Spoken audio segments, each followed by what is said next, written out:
আমরা যারা দেশ ছেড়ে প্রবাসে এসেছি, প্রবাসের মাটিতে টাকা ইনকাম করে বাংলাদেশে পাঠাবো বলে, এই প্রবাসের মাটিতে আমাদের অনেক ধারণা না থাকার কারণে আমাদেরকে অনেক ক্ষেত্রে অনেক সমস্যার সম্মুখীন হতে হয়। কেন কথাগুলো বলছি ভিডিওটি দেখলে বুঝতে পারবেন। অনেকে আমাকে কমেন্ট বক্সে এসে কিংবা মেসেঞ্জারে এসে বলেন যে ভাই, আমি যে কোম্পানিতে আসছি বাংলাদেশ থেকে, সেই কোম্পানির কাজ কাম আমার কাছে ভালো লাগতেছে না। আমাকে যে বেতন দিয়ে এখানে এনে কাজ করার কথা ছিল, কাজ আমাকে করাচ্ছে ঠিক আছে, কিন্তু আমাকে সেই বেতন দিচ্ছে না। এই কারণে কোম্পানি থেকে আমি পালিয়ে গেছি। এখন পরবর্তীতে যদি গভর্নমেন্ট সুযোগ দেয়, আমি কি ভিসা লাগাতে পারবো? কোম্পানি কি আমার নামে কোনো রিপোর্ট করছে কিনা? যদি কোম্পানি আমার নামে রিপোর্ট করে থাকে, তাহলে কি আমি দেশে যেতে পারবো যদি আমাকে এয়ারপোর্টে আটকায়? আবার অনেকেই বলেন যে ভাই, পুলিশ কি আমাকে কোনো খুঁজবে যদি কোম্পানি আমার নামে রিপোর্ট করে থাকে? অনেকের অনেক ধরনের মতামত, অনেক ধরনের চিন্তা ভাবনা। আমার কথাগুলো আজকে একটু শুনেন, শুনলে কিন্তু আপনার অনেক কিছু ক্লিয়ার হয়ে যাবে। হ্যাঁ, ধরেন আপনি বাংলাদেশ থেকে এখানে আসছেন, আসার পরে কোম্পানির কাজ আপনার কাছে ভালো লাগতেছে না। দেখা গেছে কি কোম্পানি আপনাকে বলছে 1600 টাকা বেতন দেবে, এখানে আনার পরে আপনাকে 1200 টাকা বেতন দিচ্ছে। এখন আপনি কি করছেন? কোম্পানি থেকে পালিয়ে গেছেন। কোম্পানি থেকে পালিয়ে যাওয়ার পরে কোম্পানি কি করছে? থানা গিয়ে একটা ডায়েরি করছে, মানে একটা রিপোর্ট করছে।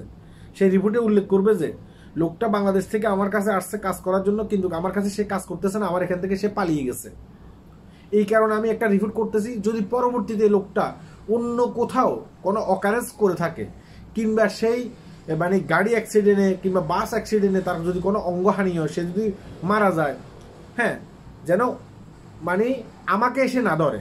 মানে পুলিশ তো তখন তাকে চেক করবে, চেক করে দেখবে যে লোকটা ভিসা কোথায়। ভিসা দেখবে যে সেই যেখানে যে কোম্পানিতে প্রথমে আসছে সেই কোম্পানির ভিসা। তো পুলিশ তো পরবর্তীতে এই কোম্পানিতে আসবে, এসে বলবে যে তোমার লোকটা কোথায়, লোকটা কোথায় পালিয়ে চলে গেছে, সে একটা অকারেন্স করছে, তার জন্য দায়ী হচ্ছে তুমি, মানে তোমার কোম্পানি। এই কারণে কোম্পানিগুলো দায়মুক্ত হওয়ার জন্য একটা সাধারণ রিপোর্ট করে থানায়। এটা কোনো মানে আহামারি কোনো রিপোর্ট না। আপনি যদি এখন ভিসা লাগাতে যান, যদি আবার গভর্নমেন্ট সুযোগ দেয়, আপনি যেখানে ভিসা লাগাবেন তাকে বলবেন যে আমার কোম্পানি কোনো রিপোর্ট করছে কিনা আমার নামে একটু দেখবেন। যদি রিপোর্ট করে থাকে তাহলে সেই রিপোর্টটা কাটানোর ব্যবস্থা করে দেবেন। যেহেতু তারা ভিসা লাগায়, তারা একটা বড় এজেন্ট, তারা কিন্তু এই কাজগুলো করতে পারে। কথা কি বুঝতে পেরেছেন? হ্যাঁ, আপনার নামে তখনই মানে ডেঞ্জারাস রিপোর্ট হবে। হয়তো আপনি একটা কোম্পানিতে কাজ করতেছেন, সেখানে কোনো নারী গঠিত ব্যাপারে আপনি ফেসে গেছেন, কিংবা কোনো মারামারি করছেন, কারো অঙ্গহানি করছেন, কাউকে সারা জীবনের জন্য পৃথিবী থেকে বিদায় করে দিয়েছেন, কিংবা সেই কোম্পানির আপনার লাখ লাখ টাকা নিয়ে পালিয়ে চলে গেছেন, তখন বড় ধরনের কোনো একটা রিপোর্ট হবে। তখন সেটা আপনি কিভাবে বুঝবেন? সেটা তখনই বুঝবেন যে ইমিগ্রেশনের যে ওয়েবসাইট আছে, ওয়েবসাইটে আপনি যাবেন, যাই আপনি সেখানে দেখবেন যে হ্যাঁ, সেখানে ইমিগ্রেশনে দেখবেন যে অনেকের নাম দিয়া মানে তাদেরকে তালিকাভুক্ত করছে, ওয়ান্টেড তালিকাভুক্ত করে তাদের পাসপোর্ট এমনকি তাদের ছবি দিয়ে দেওয়া হয় সেখানে। তো সেখানে দেখবেন যে আপনার নামের তালিকা কিংবা আপনার কোনো ধরনের ছবি আছে কিনা। সেখানে যদি দেখছেন যে সেখানে আপনার নামের তালিকা কিংবা আপনার নামের কোনো ছবি টবি নেই, তাহলে আপনি বুঝবেন যে সেটা বড় ধরনের কোনো রিপোর্ট না। আর বড় ধরনের রিপোর্ট হলে তো তখনই আপনি বুঝবেন যে যদি আপনি ধরনের কোনো মানে ওই ধরনের কোনো কাজ করে থাকেন। আমি প্রথমে বলছি, আপনি যদি কারো অঙ্গহানি করে থাকেন, মারামারি করে থাকেন, কাউকে হসপিটালে পাঠিয়ে থাকেন তাকে মেরে, হ্যাঁ, কিংবা নারী গঠিত কোনো ব্যাপার, তখনই আপনি ওয়ান্টেডের তালিকায় পড়বেন।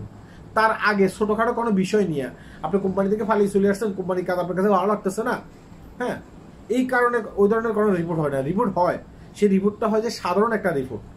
কোম্পানি শুধু দায়মুক্ত হওয়ার জন্য কোম্পানি বলে যে এই লোকটা আজ থেকে আমার কাছ থেকে পালিয়ে গেছে, হ্যাঁ, এখন সে যদি অন্য কোথাও কোনো অকারেন্স করে থাকে তার জন্য আমার কোম্পানি দায়ী না, এই কথা বলে সে একটা রিপোর্ট করে।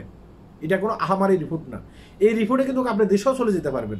আপনি যদি কখনো ট্রাভেল পাস নিয়ে দেশে যেতে চান, যার মাধ্যমে ট্রাভেল পাস আপনি করবেন, তাকে বলবেন যে আমার নামে কোনো রিপোর্ট আছে কিনা দেখবেন। যদি রিপোর্টটা কাটিয়ে আমাকে দেশে পাঠানোর ব্যবস্থা করবেন, তখনই আপনি দেশে চলে যেতে পারবেন। আশা করি আমার কথাগুলো বুঝতে পেরেছেন। আল্লাহ হাফেজ।